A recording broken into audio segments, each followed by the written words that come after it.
तो हेलो दोस्तों, स्वागत है मेरे यूट्यूब चैनल में। और आज हम कर रहे हैं बीपीएससी प्रीवियस ईयर क्वेश्चंस। तो आज हम जो स्टार्ट कर रहे हैं फिजिक्स के क्वेश्चन स्टार्ट कर रहे हैं। तो प्रीवियस ईयर में जितने बार बीपीएससी के एग्जाम हुए हैं उन सभी क्वेश्चन को हम यहाँ पे देखने वाले हैं।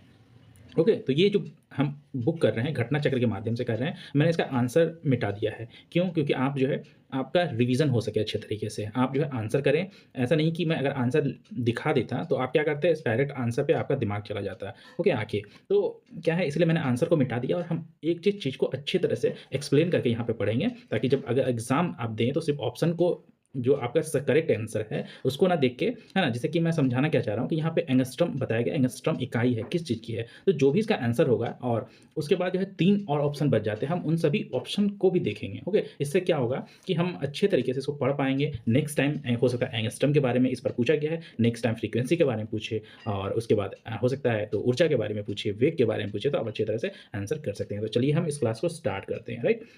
आज का हमारा पहला क्वेश्चन है कि एंगस्ट्रॉम इकाई है। एंगस्ट्रॉम किस चीज़ का इकाई है? ओके, तो एंगस्ट्रॉम को हम डिनोट कैसे करते हैं? तो इसको डिनोट करने के लिए ए इस प्रकार लिखते हैं। ओके, तो यहाँ पे क्या होता है, जो भी क्वेश्चन है ना? तो हम जाने एंगस्ट्रॉम क्या है ना? किस चीज़ का है? तो इसका आंसर है, इकाई है तरंगदैर्घ्य का। तरंगदैर्घ्य को अंग्रेजी में क्या कहते हैं? तरंगदैर्घ्य को अंग्रेजी में कहते हैं वेव लेंथ,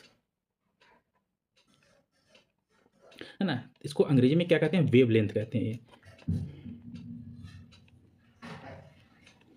इसको अंग्रेजी में क्या है, वेवलेंथ कहते हैं। और एक और क्वेश्चन जो पूछा जाता है, जैसे कि 1 angstrom, okay, 1 angstrom equal to होता है 10⁻⁻10 मीटर। ओके, इस चीज़ को आप याद रखिएगा। ओके, नेक्स्ट हमारा क्या है, हमारा आंसर तो हमने जान लिया कि आंसर जो है हमारा ए है, मतलब तरंगदैर्घ्य है। इसके बाद हमें ऊर्जा के बारे में जानना है कि ऊर्जा की इकाई क्या होती है। तो ऊर्जा को हम नापते हैं क्या चीज़ में? तो ऊर्जा को हम नापते हैं, 1 मिनट थोड़ा सा।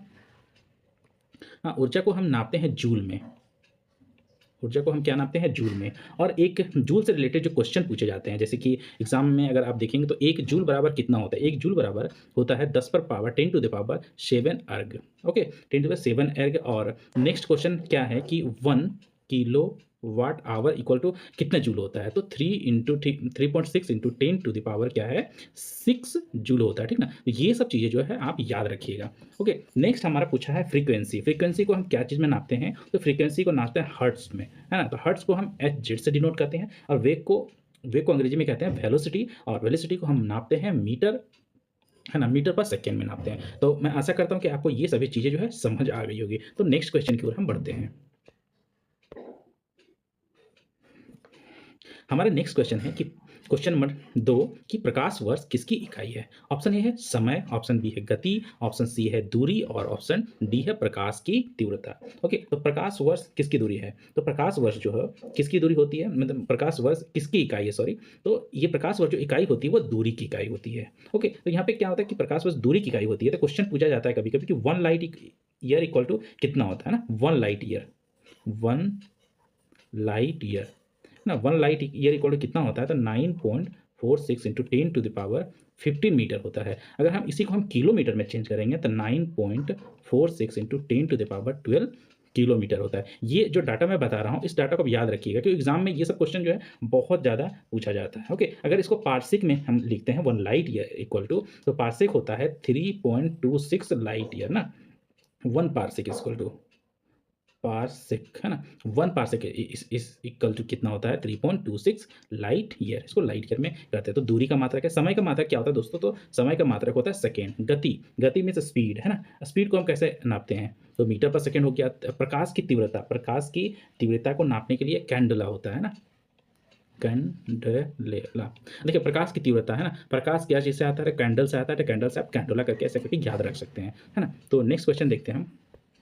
ये क्वेश्चन फिर से पूछा गया है। ये देखिए, लास्ट वाला जो क्वेश्चन मैंने बताया था कब पूछा गया था? लास्ट वाला क्वेश्चन पूछा गया था 66वीं 66 बीपीएससी एग्जाम प्री में 2020 में पूछा गया था। ये सेम क्वेश्चन जो है 2020 में, है ना, री एग्जाम जब हुआ था, है ना, प्री में 2020 के एग्जाम में, तो फिर जैसे ये क्वेश्चन जो है फिर से पूछा गया था। प्रकाश वर्ष इकाई है, क्या चीज़ का है? दूरी का है ना? इसमें क्या मैंने बताया था? Light year. लाइट ईयर क्या होता है? 1 लाइट ईयर क्या होता है? तो 1 लाइट ईयर इक्वल टू क्या होता है? 1 लाइट ईयर इक्वल टू कितना होता है? 9.46 इंटू 10⁻15 मीटर। इसी को हमने जब किलोमीटर में चेंज किया था, तो किलोमीटर में जब चेंज किया था 9.46 इंटू 10⁻12 किलोमीटर हो गया था, ठीक। उसके बाद मैंने एक चीज़ और बताया था कि 1 पारसेक इक्वल टू कितना होता है? 1 पारसेक, है ना, 1 पारसेक इसको कितना होता है, तो 3.26 है ना लाइट ईयर। तो मैं क्या है कि जब क्वेश्चन पूरा होते-होते ना, तो मैं सभी चीज़ों को बार-बार रिपीट करूँगा। बार-बार रिपीट करने से क्या होगा, आप चीज़ों को अच्छे तरीके से आपको जो है याद हो जाएगा, अगर आप मेरा पूरे वीडियो अगर देख लेते हैं ध्यान से तो। नेक्स्ट है ना, फिर क्वेश्चन पूछा गया है ना कि प्रकाश वर्ष का संबंध किससे है? तो प्रकाश वर्ष का संबंध किससे होता है? तो दूरी से होता है ना। अभी तुरंत मैंने बताया था कि दूरी से होता है। नेक्स्ट है क्या बताया, ऊर्जा से होता है, चाल से, तीव्रता से, ये सब नहीं होता है ना। तो प्रकाश वर्ष का संबंध कैसे होता है? ऊर्जा से होता है, और ऊर्जा के बारे में मैंने अभी नहीं, दूरी से होता है, दूरी के बारे में मैंने बताया था कि 1 लाइट ईयर इक्वल टू के 9.46 × 10⁻15 मीटर, और इसी को किलोमीटर में चेंज करेंगे 9.46 × 10⁻12 किलोमीटर। और हम इसी को ऐसे भी पूछ सकते हैं कि 1 पारसेक इक्वल टू कितना होता है? 1 पारसेक इक्वल टू 3.26 क्या होता है, लाइट ईयर होता है। ओके, तो ऑप्शन सी हमारा करेक्ट आंसर है। हम नेक्स्ट क्वेश्चन देखेंगे। तो नेक्स्ट क्वेश्चन हमारा कि दाब की इकाई क्या है ना। दाब को हम अंग्रेजी में कहते हैं प्रेशर, है ना, प्रेशर। प्रेशर निकालने का फॉर्मूला क्या होता है, तो F/A, है ना, F/A होता है। ओके, इसको हम दाब को नापते हैं पास्कल में, पास्कल में। अगर इसको न्यूटन मीटर में करना होगा तो देखिए, फोर्स को हम किस में नापते हैं, देखिए प्रेशर इक्वल टू क्या, फोर्स बाय एरिया होता है। तो फोर्स को हम किससे नापते हैं, न्यूटन में नापते हैं। और एरिया को हम कैसे नापते हैं, एरिया, जब एरिया को निकालने का फॉर्मूला क्या होता है ना, किसी भी चीज़ का एरिया निकालिए आप, तो एरिया इक्वल टू कितना होता है, मीटर स्क्वायर, है ना, मीटर स्क्वायर। मतलब इसका क्या है, एक तो पास्कल हमने फाइंड कर लिया, दूसरा क्या है, न्यूटन मीटर स्क्वायर ये फाइंड कर लिया। एक और जो है क्या है, एक और इसका होता है मात्रक, इसको हम कहते हैं KG by KG centimetre square, है ना, केजी पर सेंटीमीटर स्क्वायर। 3 होता है। दाब की इकाई क्या था, पास्कल, न्यूटन मीटर स्क्वायर। मतलब क्वेश्चन को आपको देख के पता करना कि कौन सा क्वेश्चन पूछा गया था, हम कौन सा जो है टिक करेंगे। चलिए, दाब की इकाई क्या है, देखिए न्यूटन वर्ग मीटर, है ना, या न्यूटन मीटर है, न्यूटन मीटर स्क्वायर। देखिए न्यूटन वर्ग मीटर मतलब सेकंड वाले के बारे में पूछा था, हम ऑप्शन ए जो है हमारा ये करेक्ट हो जाएगा, राइट।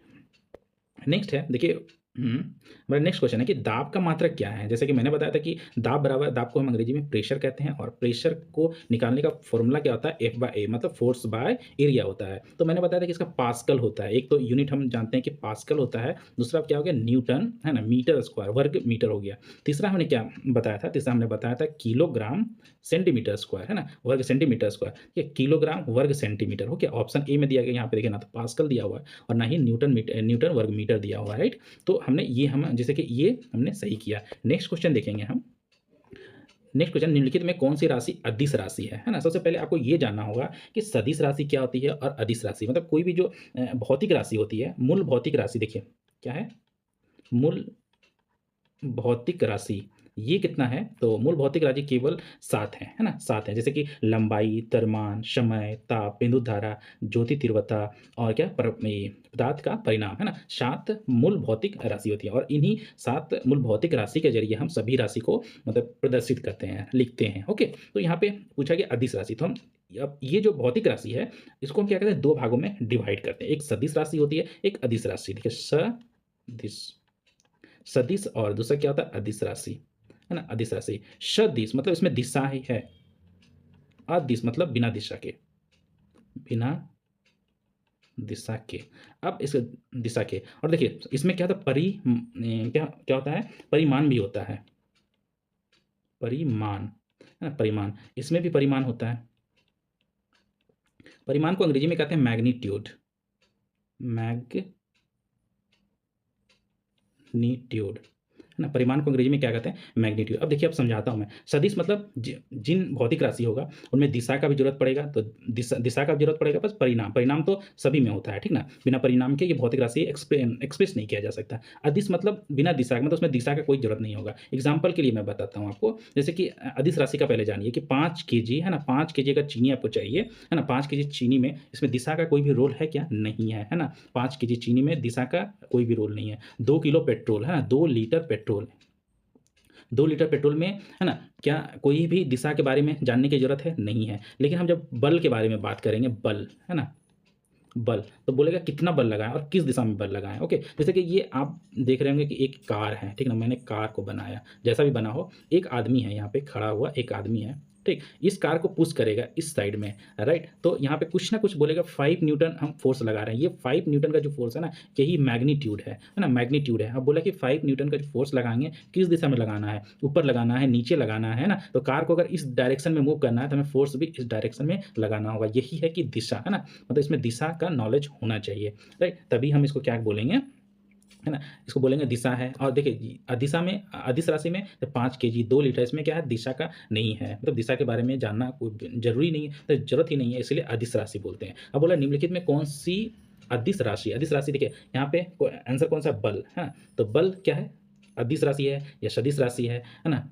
नेक्स्ट हमारा क्या है दाब, है ना? दाब सदिश राशि या अदिश राशि। नेक्स्ट हमारा क्या है वेग, है ना? वेग क्या है सदिश राशि या अदिश राशि है। नेक्स्ट हमारा क्या है ऑप्शन क्या दिया गया त्वरण। तो बताइए कि त्वरण सदिश राशि होगा या फिर अदिश राशि होगा?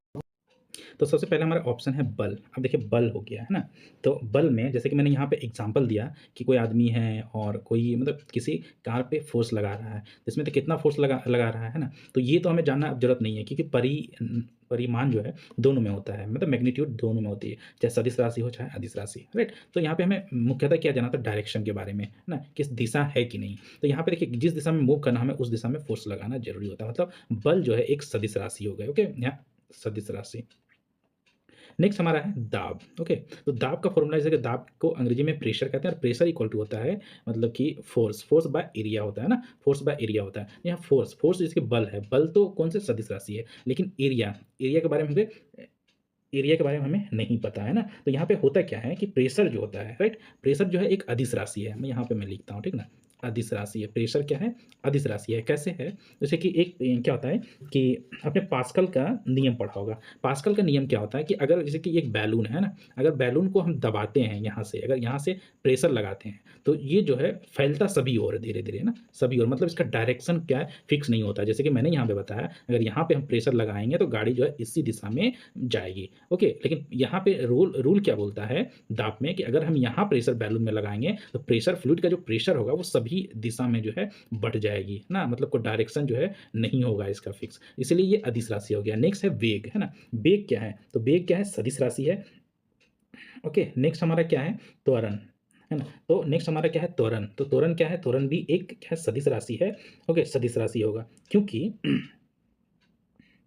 वेग में परिवर्तन की दर को हम त्वरण बोलते हैं ना, change in velocity with respect to time. तो जब वेग जो है वेग क्या है सदिश राशि है तो त्वरण भी क्या होगा एक सदिश राशि होगा क्योंकि किसी वस्तु की गति बदलने के साथ साथ उसकी दिशा बदलती है तो त्वरण की दिशा भी वही रहेगी जिस दिशा में वेग में परिवर्तन हो रहा है, राइट? तो इस प्रश्न का सही उत्तर है कौन सी राशि अदिश है तो वो दाब हो गया करेक्ट आंसर। इनमें से कौन सी सदिश राशि नहीं है? सदिश राशि नहीं है मतलब अदिश राशि के बारे में पूछा जा रहा है ना? तो अदिश राशि हमने गति, वेग, बल आघूर्ण और विस्थापन मतलब कि 4 जो है यहाँ पे दिया गया है। तो हम जानेंगे इसमें कौन सी राशि जो है अदिश राशि है। ओके, सबसे पहले हम देखेंगे क्या है गति के बारे में।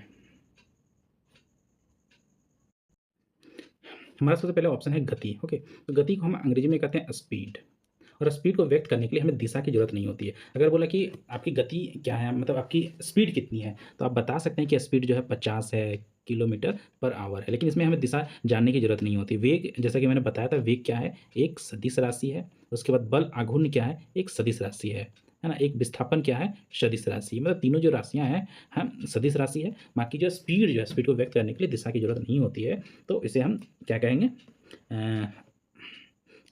अदिश राशि बोलेंगे। जैसे कि टॉर्क क्या होता है? टॉर्क आपने देखा होगा कि किसी पिंड को है ना, जैसे कि ये है, किसी पिंड को मतलब किसी अक्ष के परितक घुमाने से जैसे कैंची जो काम करता है ना, देखिए ये कैंची मैंने बना दिया, है ना? ये बल आघूर्ण पे काम करता है ना? कैंची हो गया, हैंड पंप हो गया, मनुष्य का हाथ हो गया, ये सब बल आघूर्ण टॉर्क का एग्ज़ाम्पल है। नेक्स्ट क्वेश्चन देखेंगे हम। निम्नलिखित में से किस राशि का मात्रक नहीं होता है? ओके, मतलब किस राशि का मात्रक नहीं होता है? ऑप्शन ए है प्रतिबल, ओके? ऑप्शन ए क्या है प्रतिबल है, ऑप्शन बी बल है, दाब है, विकृति है, उपयुक्त में से कोई नहीं। देखिए यहाँ पे क्या है, हम क्या देखेंगे कि जैसे कि 4 हमने 1 2 3 4 मतलब दिया गया है ना? बल को हम क्या चीज़ में नापते हैं? बल को हम न्यूटन में मापते हैं, ओके? ये तो आपको याद होगा। प्रेशर को हम पास्कल में नापते हैं, ओके? ये पास्कल में नापते हैं। हमारे पास बच गए ये दोनों शब्द प्रतिबल और क्या है प्रतिबल और विकृति। तो यहाँ पे हम प्रतिबल और विकृति के बारे में जानेंगे। तो प्रतिबल को अंग्रेजी में कहते हैं स्ट्रेस और स्ट्रेस का फॉर्मूला क्या होता है? फोर्स बाय एरिया लाइक दाब, फोर्स बाय एरिया। तो इसका जो मात्रक होता है न्यूटन प्रति वर्ग मीटर कहते हैं, है ना? इसका मात्रक क्या होगा? न्यूटन प्रति वर्ग मीटर। तो इसको हम न्यूटन प्रति वर्ग मीटर हो गया इसका, तो मतलब इसका मात्रक है। ओके, ये विकृति, तो विकृति के बारे में बोला जाता है कि स्ट्रेन, ना इसको अंग्रेजी में कहते हैं स्ट्रेन, STRAIN, स्ट्रेन लिखते हैं, राइट? स्ट्रेन क्या है? एक रेशियो है ना? रेशियो है। स्ट्रेन क्या होता है? जैसे कि आप एक रबड़ लेते हैं ना, एक रबड़ लेते हैं, आपके पास एक रबर है, रबर है, ओके। रबर में तो ये क्या रेशियो कैसे हो गया? तो मैं ये बता रहा हूँ। तो रबर है, तो जैसे कि रबर हो गया, ये मान चले कि रबर है, इसकी प्रारंभिक लंबाई है ना, प्रारंभिक लंबाई को हम यहाँ लिखते हैं, प्रारंभिक लंबाई हो गया, ये हो गया। और इसका जो लंबाई मतलब इसको खींचेंगे तो इतना बड़ा हो जाएगा, है ना? तो लंबाई में परिवर्तन, चेंज इन लेंथ, है ना, चेंज इन लेंथ। तो ये एक रेशियो आप याद रखिए कभी भी एग्जाम के लिए कि विकृति क्या है? विकृति एक रेशियो है, विकृति अंग्रेजी में स्ट्रेन कहते हैं, है ना? प्रतिबल है, स्ट्रेस है, ओके। तो ये सब चीज़ों को आप याद रखिएगा। नेक्स्ट हमारा क्वेश्चन है कि 1 माइक्रोन बराबर होता है, तो 1 माइक्रोन होता है 1/1000 mm के बराबर होता है, आप इसको याद रख सकते हैं। नेक्स्ट क्वेश्चन देखेंगे हम कि निम्नलिखित में कौन सी राशि सदिश नहीं है? सेम क्वेश्चन, सदिश नहीं है मतलब अदिश के बारे में पूछा है, सदिश नहीं है मतलब कि अदिश है ना? अदिश है। विस्थापन के बारे में हमने क्या पढ़ा था? विस्थापन है, सदिश है। वेग भी सदिश है, सदिश है। बल, बल भी सदिश है, जैसा कि मैंने अभी तक बताया है। तो आयतन, आयतन क्या हो गया? एक अदिश राशि है, ओके। ऐसे मेरा वीडियो अगर एक दो बार देखेंगे तो आपको सब कुछ याद। चलिए नेक्स्ट क्वेश्चन हमारा आ रहा है मापक यंत्र एवं पैमाने से, ओके। तो इसका पहला क्वेश्चन क्या है कि आर्द्रता, आर्द्रता किस उपकरण से नापी जाती है? आर्द्रता को अंग्रेजी ह्यूमिडिटी बोलते हैं, ओके, ह्यूमिडिटी, ओके। यहाँ पे क्या है? हाइड्रोमीटर है, ओके। तो हाइड्रोमीटर, देखिए हाइड्रो मतलब क्या होता है? Water, okay, water. तो वाटर, हाइड्रो मतलब क्या होता है? वाटर होता है, ओके। हाइग्रो, है ना? हाइग्रो मतलब क्या हो गया? हाइग्रो मतलब ह्यूमिडिटी होता है, और पायरोमीशन टेम्परेचर होता है, और लैक्टो मतलब मिल्क होता है। चलिए तो हम इसको एक्सप्लेन करते हैं। हाइड्रोमीटर मतलब हाइड्रोमीटर से क्या चीज़ नापा जाता है? तो रिलेटिव डेंसिटी नापा जाता है ना। हाइड्रोमीटर से क्या कहते हैं? रिलेटिव, रिलेटिव डेंसिटी, डेंसिटी मापा जाता है। एक आ गया हाइग्रोमीटर, मतलब आर्द्रता, ये ह्यूमिडिटी मापने के लिए यंत्र होता है, मतलब हमारा बी जो है करेक्ट आंसर है। पायरोमीटर क्या था? टेम्परेचर, है ना? टेम्परेचर नापने के लिए, टेम्परेचर नापने के लिए पायरोमीटर का यूज़ करते हैं। लैक्टोमीटर क्यों क्यों यूज़ करते हैं? तो मिल्क, है ना, मिल्क के लिए हम क्या है?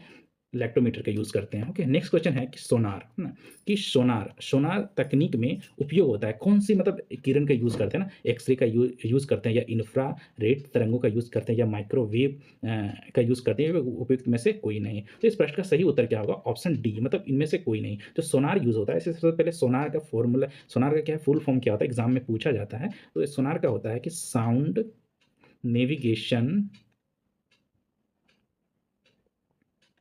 Sound navigation and ranging, okay. तो सोनार में जो यूज़ करते हैं उसको अल्ट्रासोनिक वेव बोलते हैं, है ना? Ultrasonic waves. अल्ट्रासोनिक वेव्स क्या होता है कि जिसका जो फ्रीक्वेंसी होता है 20,000 हर्ट्ज से ज़्यादा होता है ना। तो मनुष्य जो है 20 से कितना है? मनुष्य जो सुनता है 20 से 20,000 के बीच में ही सुन पाता है, ओके। इतना हर्ट्ज के बीच में मनुष्य सुनता है, इससे ज़्यादा हो गया तो उसको क्या अल्ट्रासोनिक वेव्स बोलते हैं ना। तो इससे क्या चीज़ पता चलाता है? सोनार से हम क्या चीज़, जैसे कि अगर पनडुब्बी है, जहाज है, हम पनडुब्बी का पता लगाने के लिए कर सकते हैं, है ना। डेप्थ सी में अगर कोई मछली, उसका लगाने के लिए पता कर सकते हैं, समुद्री जीव का मतलब कि, और समुद्र की गहराई भी पता लगाने के लिए हम सोनार का यूज़ करते हैं, ओके। नेक्स्ट हमारा है एक्सरे। एक्सरे का यूज़ क्या करते, कहाँ पे करते हैं? तो एक्सरे का यूज़ तो आप जानते ही होंगे, आप एक्सरे करवाने के लिए जाते हैं, तो एक्सरे में मेडिकल में यूज़ होता है ना। आपने देखा कि स्टेशन पे, मैं लिख देता हूँ, मेडिकल में हम यूज़ करते हैं, स्टेशन पे जाते होंगे तो सुरक्षा जाँच, है ना, सुरक्षा जाँच, सुरक्षा जाँच मतलब स्टेशन पे आपने बैग को स्कैन करवाया होगा। ये एक्सरे का यूज़ हम कैंसर के उपचार में भी करते हैं, ओके। ओके, हो गया इंफ्रारेड तरंग, है ना। इंफ्रारेड तरंग क्या होता है? तो ये क्या है? अपने क्या है? रिमोट कंट्रोल, रिमोट कंट्रोल, है ना। रिमोट कंट्रोल में करते हैं, नाइट विज़न में करते हैं ना, नाइट विज़न, है ना, नाइट विज़न में करते हैं। और एक माइक्रोवेव हो गया, है ना। दूसरा क्या है? माइक्रोवेव, आपने देखा होगा माइक्रोवेव का, हम सबसे पहले अगर बोलें कि माइक्रोवेव क्या है, तो आपने जो कुकिंग करते हैं ओवन में, उसमें माइक्रोवेव होता है। ये टेलीकम्युनिकेशन में भी यूज़ किया जाता है, टेलीकम्युनिकेशन में भी यूज़ किया जाता है। और उसके बाद रडार प्रणाली, है ना, रडार प्रणाली, देखिए नीचे जो यूज़ करते हैं वो सोनार होता है। जैसे कि एरोप्लेन में क्या होता है, रडार प्रणाली का यूज़ किया जाता है। तो ये सभी चीज़ें जो है आप याद रखिएगा। नेक्स्ट देखते हैं हम। नेक्स्ट हमारा क्वेश्चन है, बहुत ही ईज़ी है कि 1 किलोमीटर दूरी का तात्पर्य कितना है? तो 1 किलोमीटर में कितना दूरी होता है? मीटर में दिया गया है। तो 1000 मीटर होता है। देखिए ऑप्शन सी में है, तो हमारा करेक्ट आंसर। क्वेश्चन है क्वेश्चन नंबर कि निम्नलिखित में कौन-सा सही मेल है ना? क्वेश्चन नंबर बोला कि कौन-सा सही मेल है? तो बोला विद्युत मोटर क्या करता है? विद्युत ऊर्जा को क्या करता है? यांत्रिक ऊर्जा में चेंज करता है, मतलब करेक्ट है ना? विद्युत ऊर्जा मतलब हम इलेक्ट्रिसिटी दे रहे हैं और वो इलेक्ट्रिसिटी क्या कर रहा है? यांत्रिक ऊर्जा में चेंज कर रहा है। सुरक्षा फ्यूज़ क्या करता है बताइए? सुरक्षा फ्यूज़ क्या है? विद्युत धारा का ताप पे प्रभाव करता है, मतलब कि सुरक्षा फ्यूज़ क्या करता है? जब बहुत ज़्यादा हीट हो जाता है, तो वो क्या करता है? हीट होने के बाद वो फ्यूज़ हो जाता है। विद्युत जनरेटर का काम क्या होता है? विद्युत चुम्बकीय प्रेरण। तो ये वाला जो है कौन-सा सही मेल है? तो ये दोनों सही उपयुक्त में से एक से अधिक है। विद्युत जनरेटर ये वाला गलत है, ऑप्शन सी ना।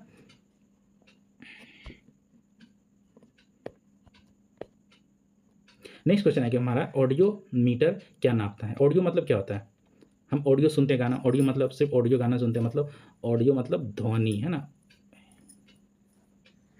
ऑडियो मतलब ध्वनि, ध्वनि की तीव्रता ऑडियो मीटर से हम नापते हैं। देखिए हाइट नापने के लिए एक यंत्र का यूज़ किया जाता है, हम उसको बोलते हैं अल्टीमीटर, अल्टीमीटर बोलते हैं। नेक्स्ट है वायुमंडलीय दाब। तो वायुमंडल दाब को हम क्या चीज़ में नापते हैं? तो बैरोमीटर में, है ना? बैरोमीटर से वायुमंडलीय दाब नापा जाता है। हृदय की गति, तो हृदय की गति नापने के लिए आपने देखा होगा आला, उसको हिंदी में बोलते हैं, अंग्रेजी में बोलते हैं स्टेथोस्कोप, है ना? स्टेथोस्कोप बोलते हैं, है ना? स्टेथोस्कोप। अब देखिए बैरोमीटर से रिलेटेड जो है ना क्वेश्चन पूछा जाता है। देखिए वायु है ना, बैरोमीटर, क्या क्वेश्चन पूछा जाता है कि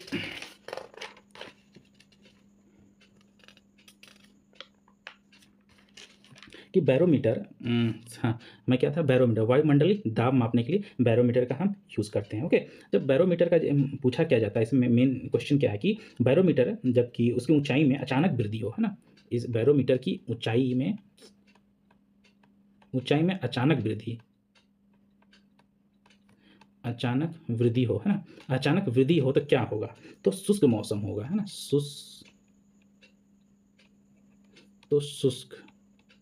शुष्क मौसम होगा। नेक्स्ट है, मतलब इसमें पूछा था कि अचानक अगर गिरावट हो तो, है ना? अचानक गिरावट हो तो क्या होगा? तो आंधी तूफान आएगा। आंधी तूफान आता है अगर धीरे धीरे क्या नीचे जाए, है ना? तीसरा क्या है? धीरे धीरे नीचे जाता है तो वर्षा होने की संभावना होती है।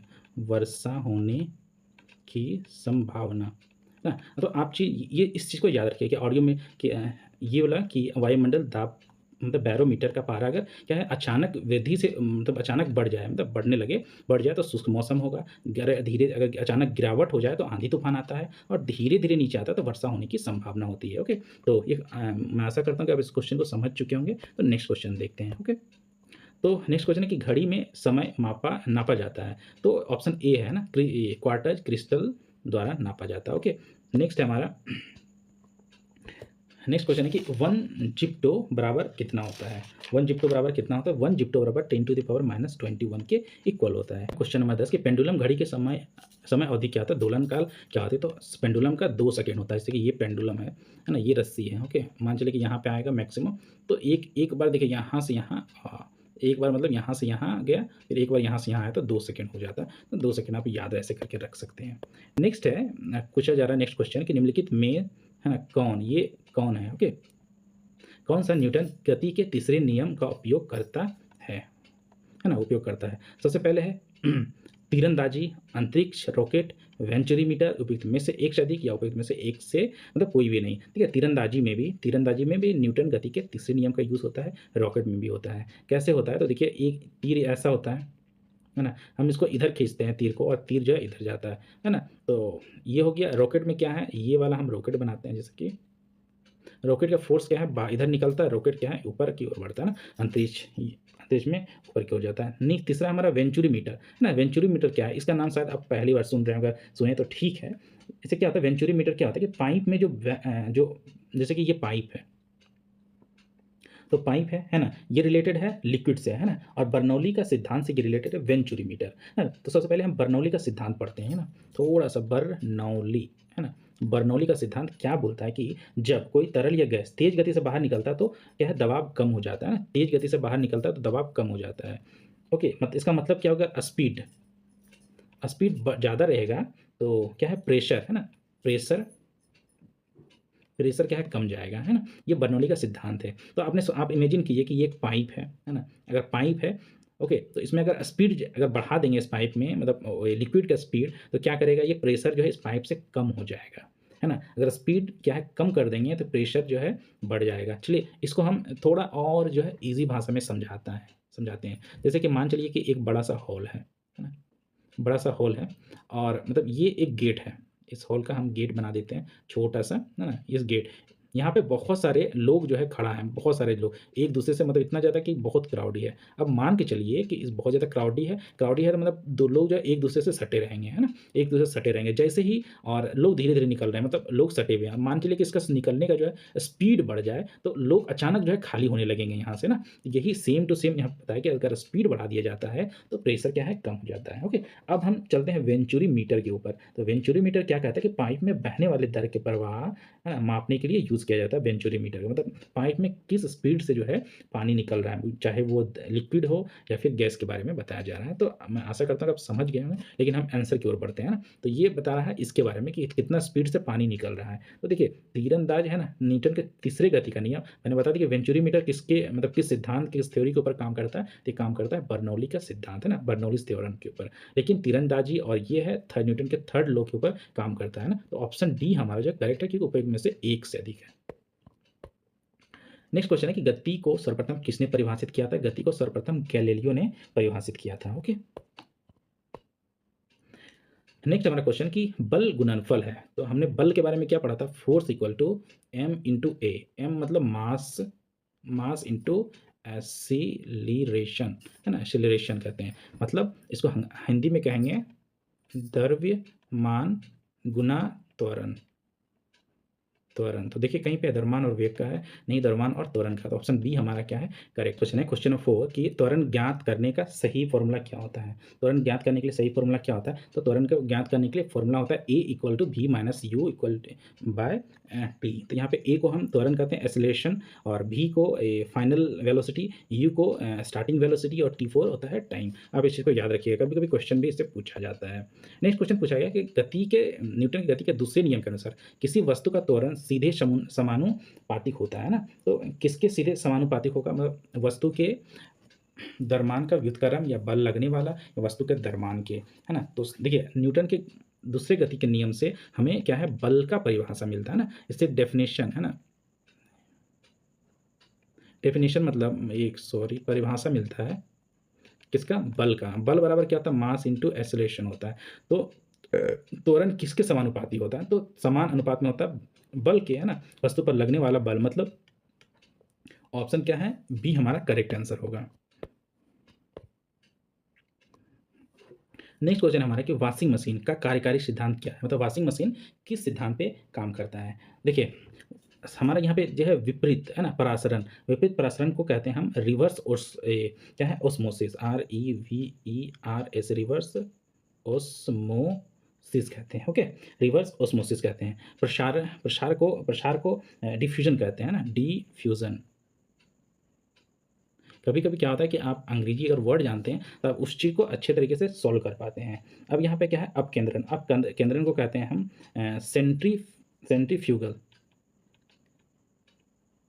सेंट्रीफ्यूगल। अपोहन को कहते हैं ना, अपोहन को हम कहते हैं डायलिसिस, DIALYSIS, डायलिसिस। अब देखिए क्या रिवर्स ओस्मोसिस है ना, ये कौन सा रिवर्स ओस्मोसिस, आपने आरओ का नाम सुना होगा, वाटर फिल्टर करने वाला मशीन, तो ये उस पर काम करता है। प्रसारण, डिफ्यूजन क्या होता है कि डिफ्यूजन का मतलब फैलना होता है ना। फैलने का मतलब क्या है, अगर आप अगरबत्ती जलाते हैं, आपका मतलब इतना बड़ा रूम है, अगर इस कोने में अगरबत्ती जलाते हैं तो क्या होता है, पूरा कोना में फैल जाता है ना, इसी को कहते हैं डिफ्यूज होना। ओके, तो इसे डिफ्यूजन हो गया। नेक्स्ट है डायलिसिस। डायलिसिस आप क्या कब करते हैं, आप जानते हैं, किडनी का हम लोग क्या कहते हैं, डायलिसिस करते हैं ना।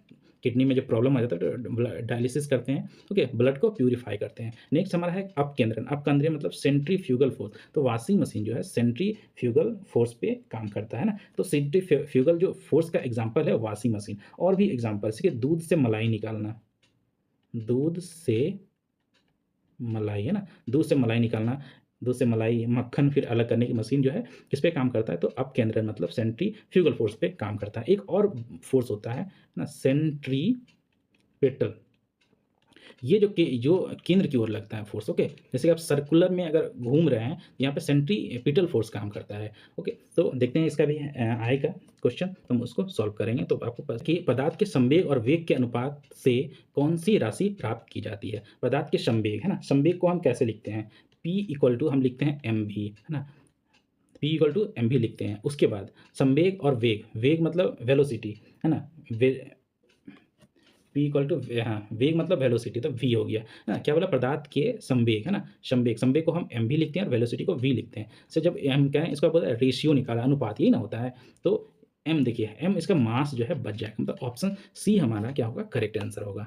नेक्स्ट क्वेश्चन है कि किसी वस्तु को स्थिर वेग पर बनाए रखने के लिए, है ना, आवश्यक बल है। मतलब स्थिर वेग मतलब मान के चलिए कि ये स्थिर वेग बनाए हैं, मतलब ये वस्तु है, मतलब ये वस्तु मतलब हमेशा मतलब क्या है, मतलब बनाते रहे, स्थिर वेग मतलब ये वस्तु जो है चलते रहे मतलब क्या है? न्यूटन का फर्स्ट लॉ आपने पढ़ा होगा। न्यूटन का फर्स्ट लॉ में बोला जाता है कि कोई वस्तु मतलब अगर वो चल रहा है तो चलते रहेगा, अगर वो रुका हुआ है तो रुकते रहेगा, है ना? तो चल रहा है तो चलते रहेगा, कब तक चलते रहेगा? जब तक उस पे कोई बाहरी बल काम ना करे, है ना? तो किसी वस्तु को स्थिर वेग पर बनाए रखने के लिए क्या आवश्यक है? शुद्ध बल, है ना? उससे बल होना चाहिए, उसमें कोई भी जैसे घर्षण बल नहीं होना चाहिए, गुरुत्वाकर्षण बल नहीं होना चाहिए, ओके? तो शुद्ध बल होना चाहिए। तो ऑप्शन ए हमारा क्या है? करेक्ट आंसर है। नेक्स्ट क्वेश्चन पूछा जा रहा है कि बॉल बेयरिंग का उपयोग स्थैतिक और घर्षण को निम्नलिखित में से किसमें परिवर्तित करने के लिए होता है? तो रोलिंग में परिवर्तित करने के लिए होता है ना? रोलिंग में बॉल बेयरिंग कैसा होता है? ऐसा होता है, इसमें हम कर दिए, 1 मिनट, हाँ, ना ये पूरा सर्कल होता है, ये बेयरिंग लगा होता है ना, बोल होता है लगाया, ओके? ये रोलिंग करने के लिए यूज़ होता है, ओके?